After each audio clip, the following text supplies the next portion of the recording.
We are rolling on November 15th, part 2 of Extemporaneous Speeches 2, where we're about to hear from Kareena Silva, who is about to answer the question, can Kenya stop Al-Shabaab terrorist attack? Ooh, what a good question. Hello, my name is Kareena. Hi, Kareena. I want you guys to imagine you are flying in a plane from Kenya to the United States, where you will be interning at a summer job. You are ready for a new experience and anxious to meet new people.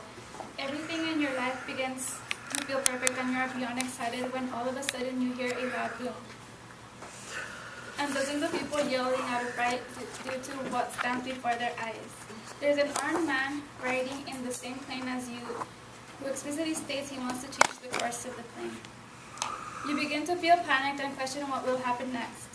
Terrorism can be defined as a practice or performance of malicious violent actions or fear-provoking coercion staged by a perpetrator in pursuit of revolutionizing political aims to the means of stimulating or awakening fear in the spectator. What you just experienced is a potential threat of a terrorist attack where you don't know the exact purpose of the event, but know you have been a victim as the terrorists grabbed everyone's attention by inciting fear. Today I want to answer the question, can Kenya stop Al-Shabaab terrorist attacks? My answer is no. There's 3 factors that have intensified the country's vulnerability to terrorist attacks. 1 is structured and institutional weaknesses. 2, increased communication and propaganda in Kenya, and past grievances. Why should we care?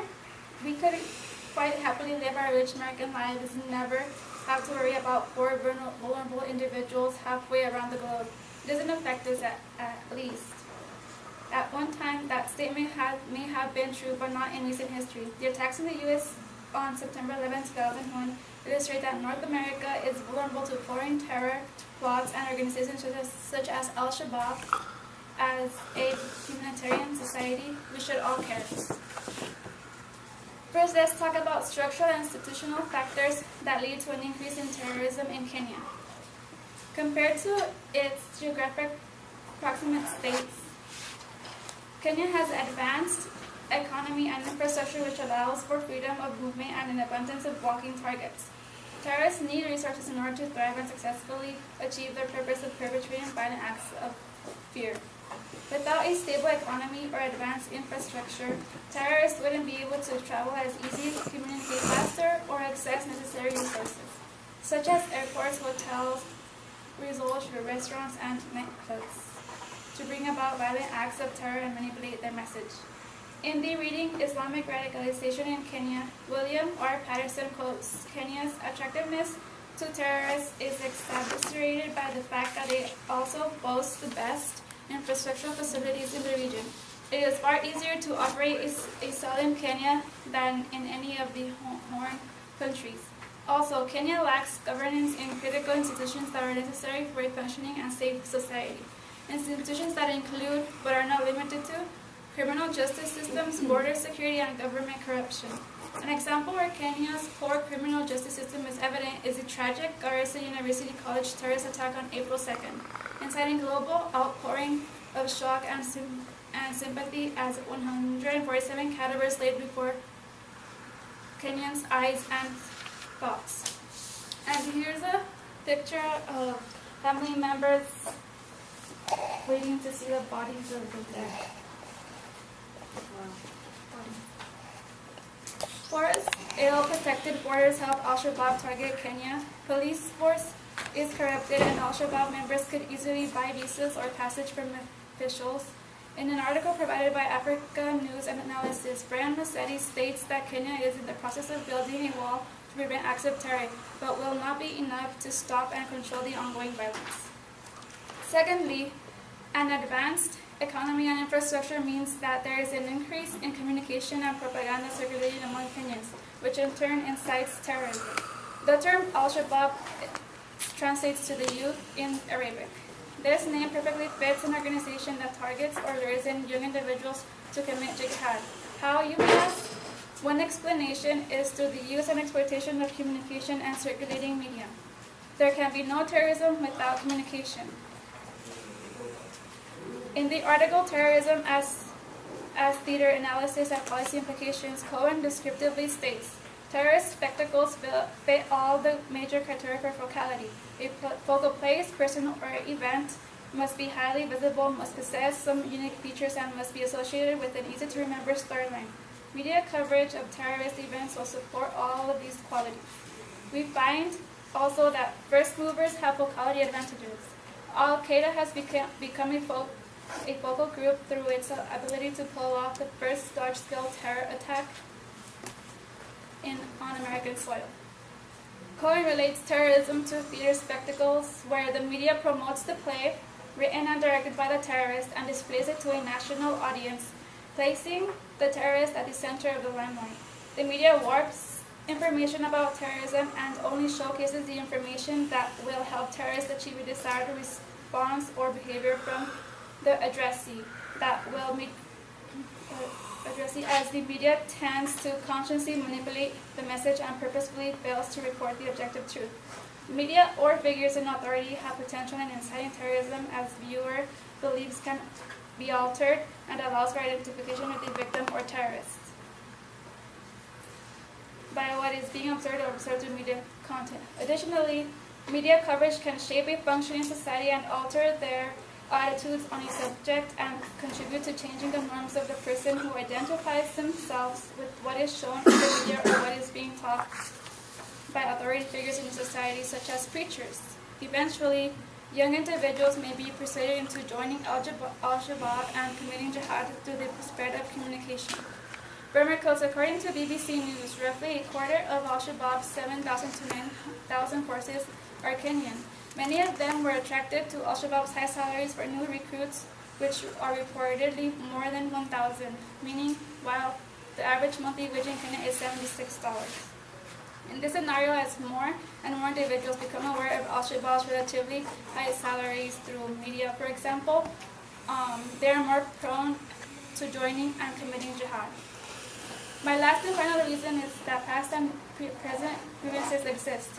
I feel past and present grievances between Kenya and Al-Shabaab maintain these two sectors affiliated in a sense where they are fighting to be one up and defeat one another. Years of growing internal division and military setbacks left the group looking weak and led some Western officials as well as the Somali government to declare Al-Shabaab defeated. The message is clear: Al-Shabaab is far from being finished. In summary, I have given you 3 factors why I believe Kenya cannot stop Al-Shabaab terrorist attacks, which include but are not limited to structural and institutional weaknesses, increased communication and propaganda, and past and present grievances. There should be no doubt in this room that Kenya is in a state of vulnerability and its likelihood of being attacked by Al-Shabaab terrorists will continue to increase. Recognizing terrorism as a global threat and its underlying causes is necessary for reducing the threat level posed by radical Islamic groups. Terror perpetrators kill for political purposes, and the role together have to save the affected communities. Terrorists exploit the lack of understanding terrorism, and we must know that across mountains, rivers, lakes, and oceans, we are all vulnerable targets. 8:05.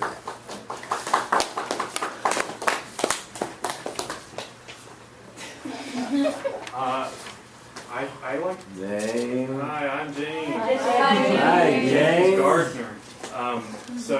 I liked a lot of your little details that were things like what does Al-Shabaab mean and which was the youth. Those things just made it a little bit more interesting.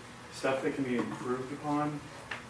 It was relatively monotone all the way throughout. So just putting some accents on things and figuring out a way to make it, to organize it through your use of words and through your emphasis on certain words, because it was just one all over.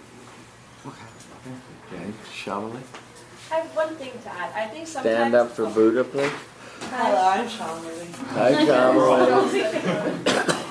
No, I was just going to say, because if I had to memorize all of the information you stated, I think I would also feel very stuck to my cards. So that sometimes less is more. So maybe going through and trying to synthesize and saying actually a little less, but not being tied down to your notes might help. Because I think more confidence in yourself. You're a better speaker, I think, than you think you are. So you don't need to stay looking at the tape. That's what I want. Okay, good. Thank you. Thank you. Gosh. Kareena, you read the whole thing, and that's not acceptable. You need to look up and hold the paper down so the camera can see your face, and you need to work on your memory so that you can put it into an outline form, and as others have suggested, say it in your own words. Say less, but say it in your own words. And because what you did was you wrote a great essay on can Kenya stop terrorist attacks, and you gave convincing arguments and evidence that they cannot. But you didn't present it well orally. And this is an oral communication course, not an English class. Yeah. So I don't want to say much more than that. Your arguments were all good. Your SIG statement was good. We should all care. Yes. The structural. I do want to say when you cite your evidence to read the date and list the dates of your evidence, the William Patterson quote and so forth. You had footnotes, but they can't read the footnotes, see, so lay that out. I'm not a big fan in passing things around while you're speaking. It distracts your audience from you, the speaker, even though it was a very dramatic piece of evidence. I'm also, I don't know why everybody in this class wants to start their speech with imagine. Everyone's got a great imagination in here, but let's try a poem, a quote, a story, oh gosh, even a joke, a rhetorical, not a joke for this one, a rhetorical question, something else. That will grab the audience and draw them in and make them want to listen. Yeah. It was much too long, even in the reading of it. See? So that went much too long. You showed the family members grieving. I have had people do abortion speeches where they've tried to show aborted fetuses. As a priest recently brought out a fetus into the congregation in Texas to show his patrician practitioner, what it looks like. That's way over the top, much too much. But this was, okay. You had all the right reasons. It was just a matter of presentation. I'd like to see you do this again extemporaneously without notes. So that's my suggestions to you, okay? Thank you. Oh, we didn't go over your goals. Let's talk about your goals. You said, speak loudly and clearly. By the way, if you have to read the underlying key and yellow key words, and this is, I think, what James was trying to get at. So certain things are emphasized, and certain things stand out, and it's not just a monotone all the way through, the same. Take advantage of space and walk. Use hand gestures. Relieve my public speaking anxiety, and don't be shy. Work on my timing. Create a speech that includes credible evidence and analysis. You did that, except you didn't cite it. Stay in the power stance. Broaden my ideas. Don't blank out. How'd that all go? I plan to speak and put more emphasis on certain words, but I get really shy. Yeah. Okay, well, you'll get better next time. Time it ahead of time and practice doing it with just a little note card and doing it extemporaneous. You know what I mean by that, right? Yeah. Okay. Thank you.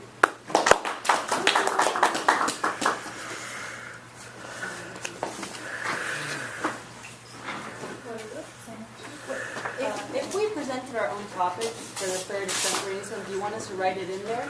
Yeah. Is Dean Griego here?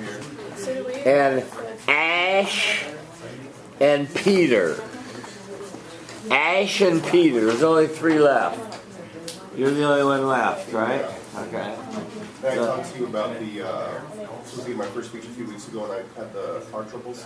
Yeah. You work it out, I think, so I need to talk about that still, I think. So, you want to talk at the end of class? Yeah.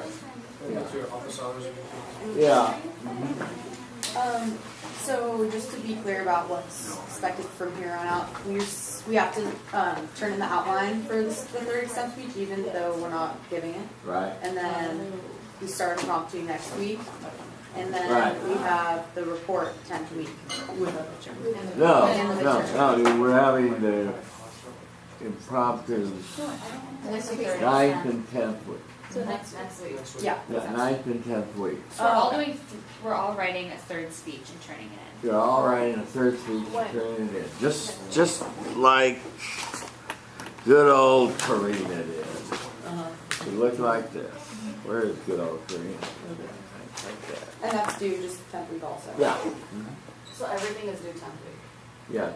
And All then, the paper. And your impromptu, depending on where my finger stops, will be either 9th or 10th week.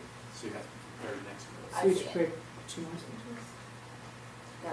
prepare to speak one more, and then actually Write prepare one 2 more. more. Yeah. Yeah, basically. And then for the final policy paper as well, can we just pick a topic and start on it? Yeah, with my approval. So send me an email with the topic I you want to emailed you. do. Should I just run it by you in person? Yeah, run it by me in person at office hours, but send me an email. I like to do it in writing. How long are you? Oh, sorry. How long are the impromptu speeches? 7 minutes. Okay. So is it like the same basic? Yeah, let's approach? talk about this. Okay. The best thing to do is to go to the YouTube and go to impromptu. And how much time do I have? Do I have? I have 5 minutes, right? 4 minutes. 4 minutes. Yeah. Okay. Good.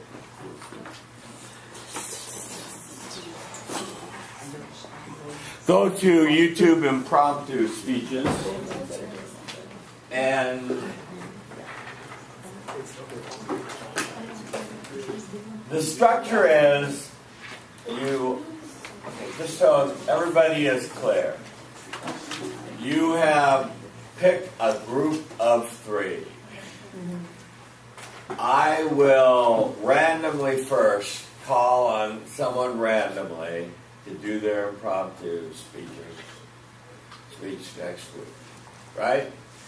And then after I do that, I'm going to run my finger up and down those 3 questions, and I'm going to choose one of the 3 for you to do. You don't know which one of the 3 I'm going to choose until you get it. Can we volunteer next week? What? Can we volunteer? You can volunteer? Do we turn anything in for the impromptu? No, you don't turn anything in for the impromptu. So there's nothing. It's just the speech, and it doesn't No. require any research or Well, citing any sources. that's a good question. Yes, I would say.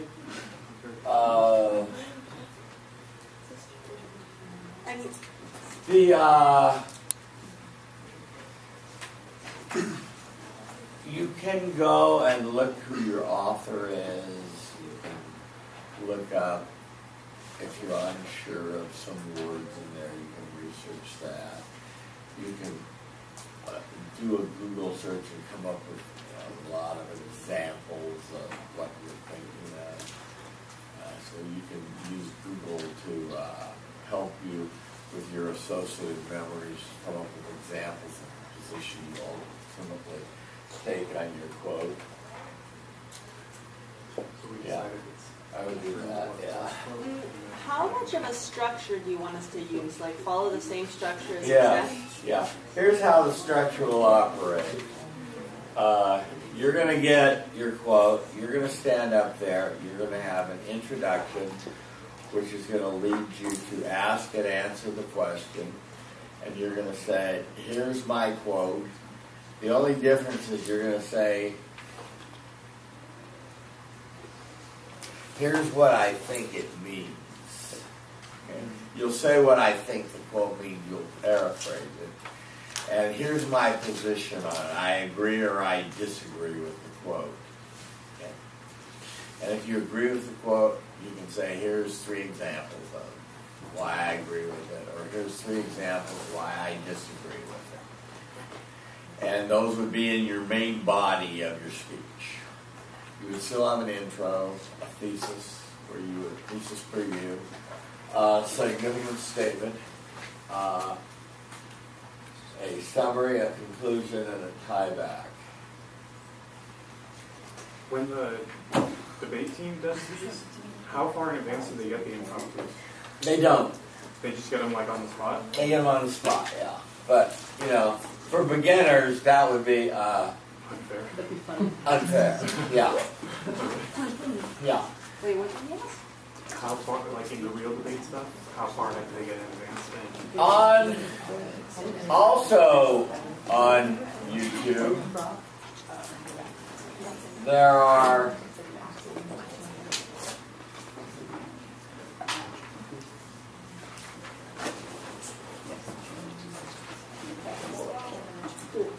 high school, state and national impromptu channel examples you can look at. Do we also need a significant statement, like why Yeah. I'm listening to you? Why? So really all the same structures Same again. structure, same. So you better know that 7-part structure. And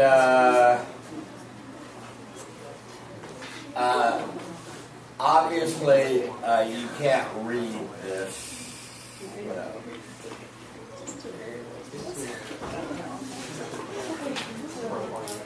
Okay, I'm gonna show. Oh, you have to leave. Yeah, another class. Yeah, then- But thank you. Places to go. You will need. Okay, yeah, bye. Oh, yeah. Oh, yeah, sorry. All right, bye, everyone. You pulled it up. Oh, I pulled it up for nothing. I'm still gonna pull it up for you once as well. Can I just, I'll speak, because I did email you. yeah. Actually, this topic. Oh, yeah, signal. Oh, yeah. And so you can get your grades.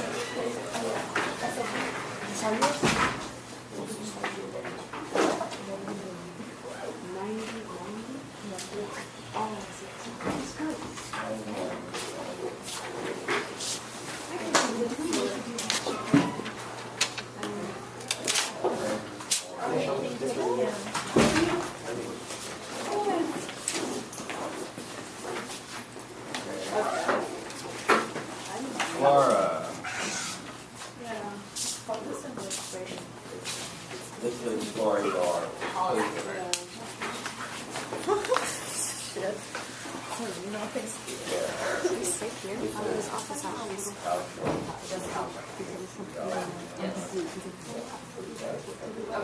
Thank you.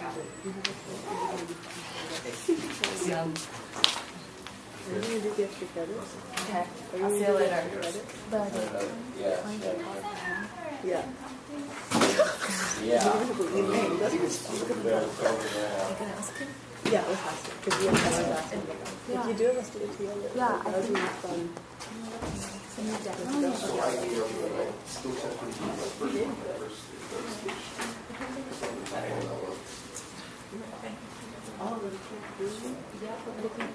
Ginger tea.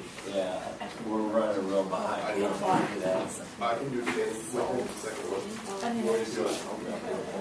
I don't do the second one. I can do it. You have office hours on Thursday?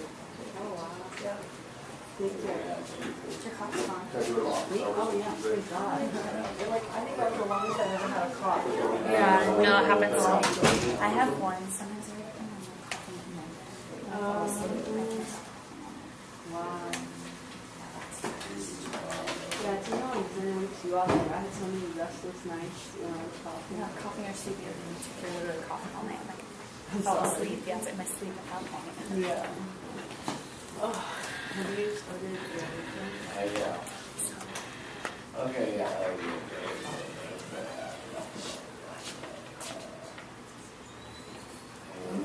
Yes. No, I did. I know. I was going to say. Well, no, we can't do that. It's just. I also like sleep. Yeah, well, you can see that here. You see him up there? Yeah.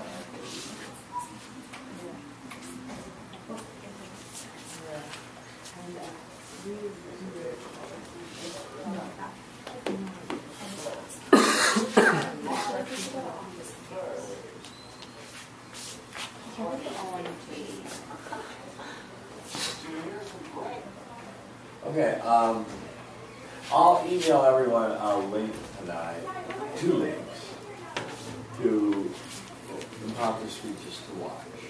Okay? So, so that will help you see a lot. Okay? Quick question. I have a speech. Bank, you have a speech. We were wondering about the extra credit. Extra credit, okay, let's talk about it. I need you to judge this weekend. Can we do that? I think. Yeah, I texted and spoke to the number that you gave us. Yeah. So if I confirmed with him, Yeah. should we also confirm with you? That we're Yeah, holding a judge? for with me, yeah. Okay. Let me grab this stuff. That's great.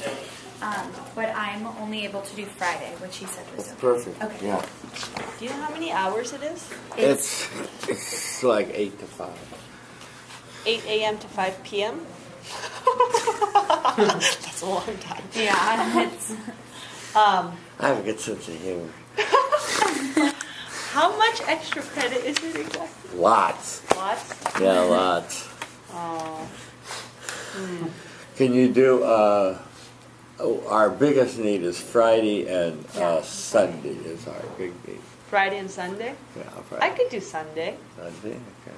Should I first confirm with the number you gave, or? Email me. Have Yeah. you emailed me? And you email me? I also emailed you For extra credit? Yeah. Okay, good. If you 3 could just really quickly write down your names and your phone numbers What day are you doing? and your Friday. date. I have still got some now. And do you have transportation or do you need a ride? I have Do you transportation. have transportation? Where is the place? Well, you're doing Sunday, right? Would you rather do Friday? Is it in different locations? It's at USC, and it's at Claremont, and it's at UCLA on Saturday.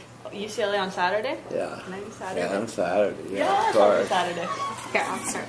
Okay. You go. Oh, thank you. Oh, So, we gotta get out of here. here. Name.